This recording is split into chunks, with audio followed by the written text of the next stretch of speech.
It's nearly mid-November, lovely mild conditions, and we've joined Tel on a winter recce trip. It was 10 years ago this month that we filmed up the estate lake when we introduced the new tungsten loaded coated braid. And you had a bit of a hit that trip, didn't you, Tel? It was a bit of a surprise trip, to be honest, because if you remember, we'd gone quite a few years without barely fishing the estate lake, and there'd been otters about and all that, you know, found remains of otters. We wasn't even sure if there was. We thought there was going to be a few left, but we didn't realise most of them were still there, do you know what I mean?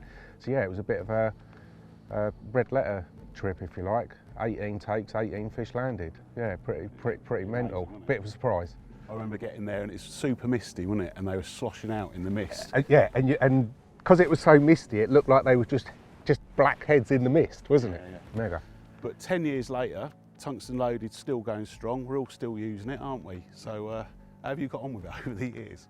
I've used nothing else, and that's genuine hand on heart. You know, before we started filming, I had a little think. I was just trying to think if I caught any carp on any other hook link since that time, and I haven't. I've used it for everything. Even the stiff link booms, you know, whereas I used to use fluorocarbon, you know, and a pretty stiff boom. You know, nowadays, whenever I use hinge rigs, it's with the tungsten loaded. Generally in the semi-stiff. I've used it with the soft. But yeah, if you remember when I fished over at Brook Lake, Jerry Hammond's lakes, like, you know, and over there that was all hinge rigs, or 90% of it, and that was on the semi-stiff. Just enough stiffness to sort of let it lay out straight. So I see you got some rigs there, Tel. What sort of presentation are you using at the moment? Well, basically just a blowback.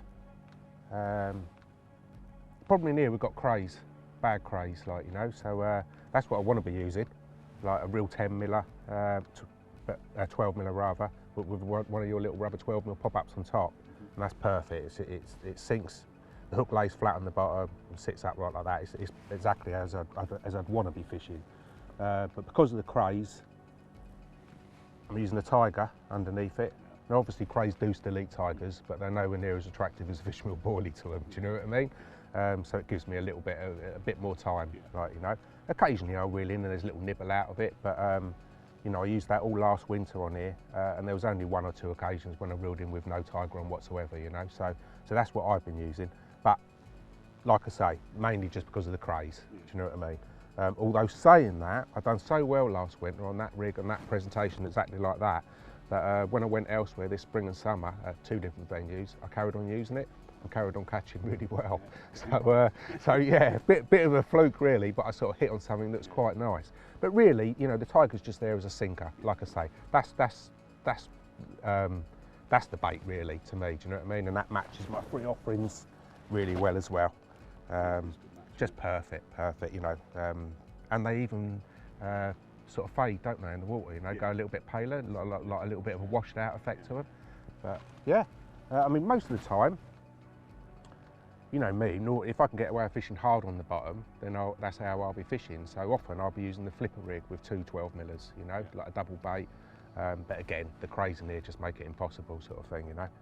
But they tend to slow down a bit in the winter, don't they? But it's so mild. Yeah, Christmas onwards. That's what I found last year. I can remember the first couple of trips last year, the crays were really bad.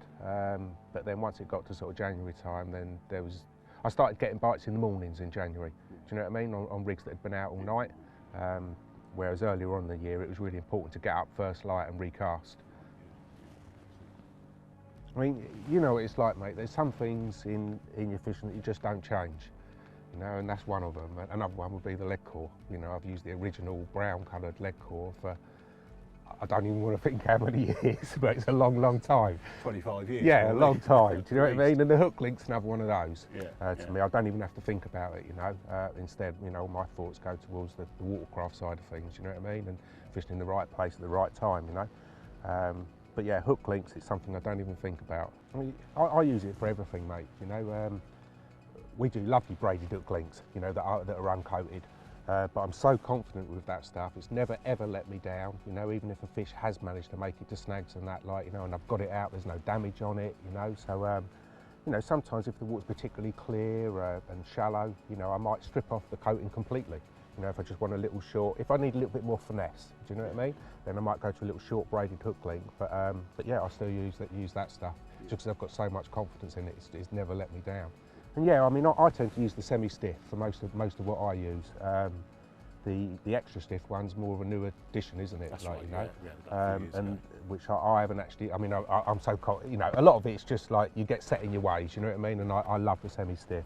But say I'm using a really light bait, maybe a little bit of a plastic corn or something. You know, like something small, balanced out. Then I'll use the soft.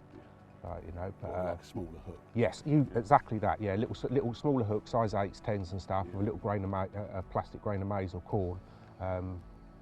You know, it's no different to anything really. It's all about presentation. Do you know what I mean? You wouldn't fish a bit of bread flake on a stiff hook link. You want something supple. Do you know what I mean? And that's what it is. It's down to the weight of the bait. If you're using a 20 miller, then it really won't make much odds. You might as well have it on the extra stiff stuff. Yeah, you know? Yeah, brilliant, mate.